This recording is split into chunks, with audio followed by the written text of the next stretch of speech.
We are facing a demographic collapse of epic proportions. Michael Snyder reports. Birth rates have plummeted to record lows all over the industrialized world, and this has very serious implications for our future.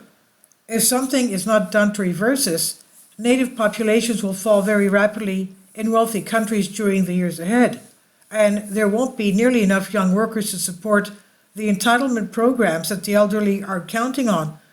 Meanwhile, nations where birth rates are still above replacement levels, such as in the Islamic world, will become more powerful and will play a more dominant role in world affairs. Despite all of our advanced technology, population numbers still matter, and we really are facing demographic collapse of epic proportions. Here in the United States, our birth rate has been below replacement level for many years, and now the average woman in the United States is only giving birth to about 1.6 children over the course of a lifetime. In the United States, the birth rate has been falling since the Great Recession, dropping almost 23% between 2007 and 2022. Today, the average American woman has about 1.6 children, down from 3 in 1950, and significantly below the replacement rate of 2.1 children needed to sustain a stable population. Our birth rate has already been cut in half, and it's being projected that it will fall even more during the years that are in front of us.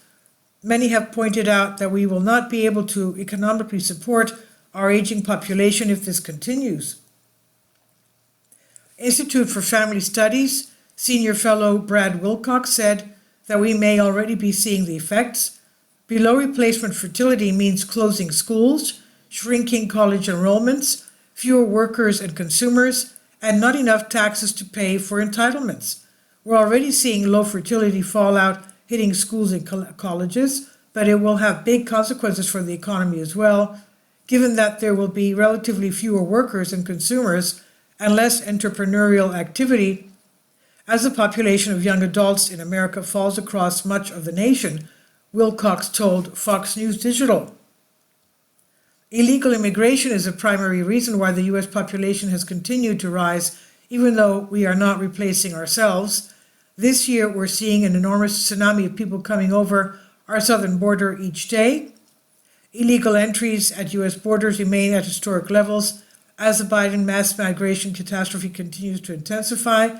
Apprehensions of illegal aliens all along the southwest frontier alone are now surpassing 10,000 every day, while migrants and smugglers also exploit other brokers, borders, and ports of entry.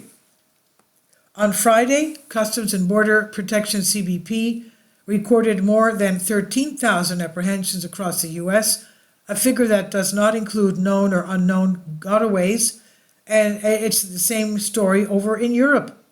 Native populations are not replacing themselves, and immigrants are making up the difference. As of 2020, the average woman in Italy was only giving birth to 1.24 children over the course of a lifetime. The number of newborns in Italy has been in steady decline since the 2008 financial crisis, with the average number of children for each woman standing at 1.24 as of 2020, among the lowest fertility rates in the EU. At the same time, the population is rapidly aging. The number of centenarians in Italy has tripled over the last 20 years to 22,000, placing even more pressure on government finances. The birth rate in Italy has continued to fall since then, and on Saturday, Elon Musk publicly encouraged Italian women to start having more children.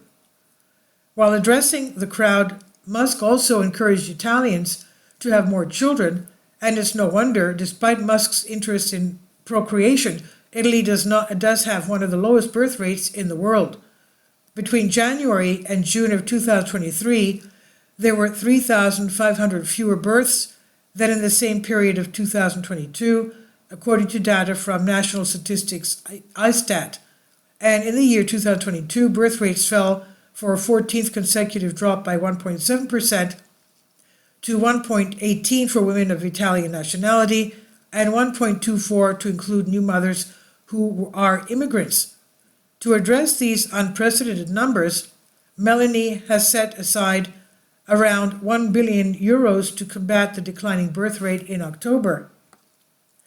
Of course, Italy is far from alone. In my new book, I shared statistics from other countries in Europe where birth rates have also fallen to desperately low levels. In Asia, things are even worse.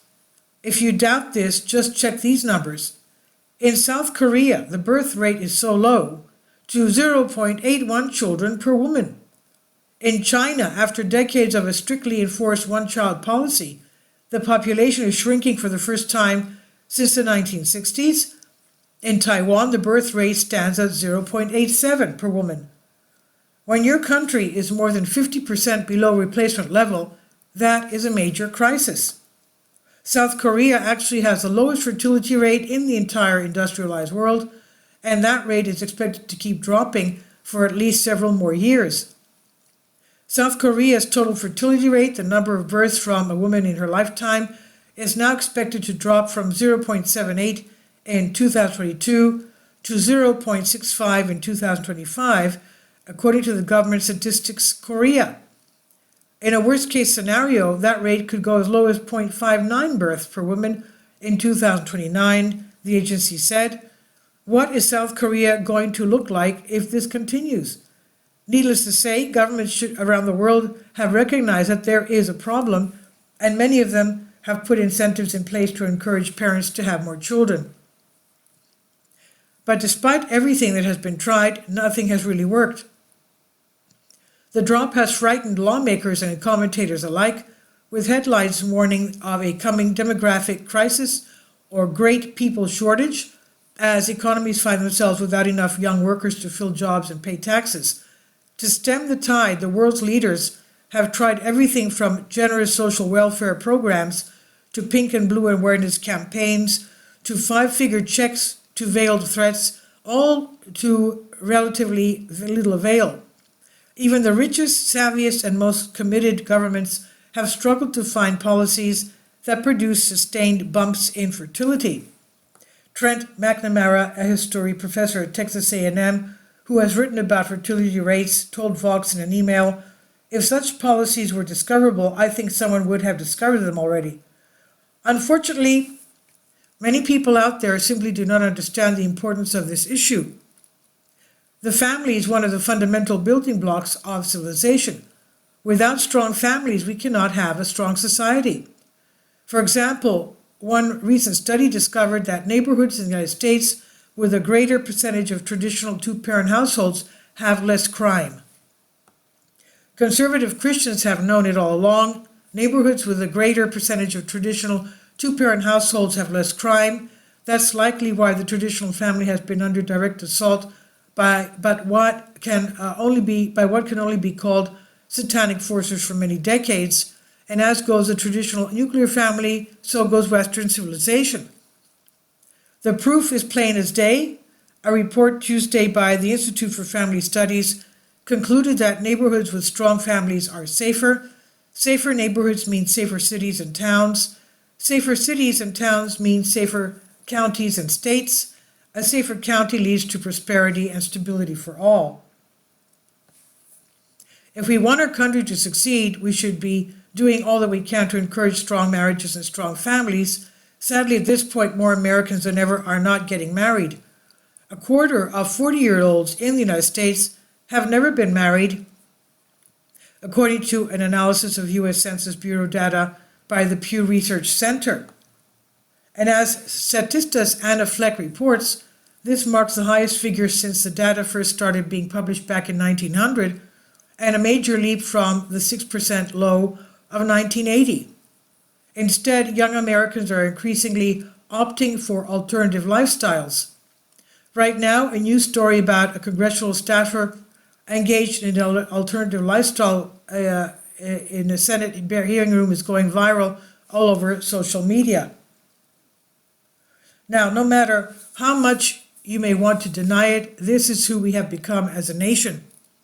And if we stay on this path, there is no future for us. At this moment, the United States really is facing a demographic collapse of epic proportions. Let's hope that Americans start having more children, but at this stage there are no indications that current cultural trends will reverse anytime soon. And this is by Michael Snyder. He says about the author, my name is Michael, and my brand new book entitled Chaos is now available in paperback and for Kindle on Amazon. In addition to my new book, I've written 7 other books that are available on Amazon, including 7-Year Apocalypse, Lost Prophecies of the Future of America, The Beginning of the End, and Living a Life That Really Matters, commissions earned. When you purchase any of these books, you help to support the work that I'm doing, and one way that you can really help is by sending copies as gifts to family and friends. Time is short, and I need help getting these warnings into the hands of as many people as possible. I have also started a brand new Substack newsletter, and I encourage you to subscribe so that you won't miss any of my articles. I've published thousands of articles on the Economic Collapse blog, End of the American Dream, and the most important news. And the articles that I publish on those sites are republished on dozens of other prominent websites all over the globe. I always freely and happily allow others to republish my articles on their own websites, but I also ask that they include this about the author section with each article. The material contained in this article is for general information purposes only, and readers should consult licensed professionals before making any legal, business, financial, or health decisions.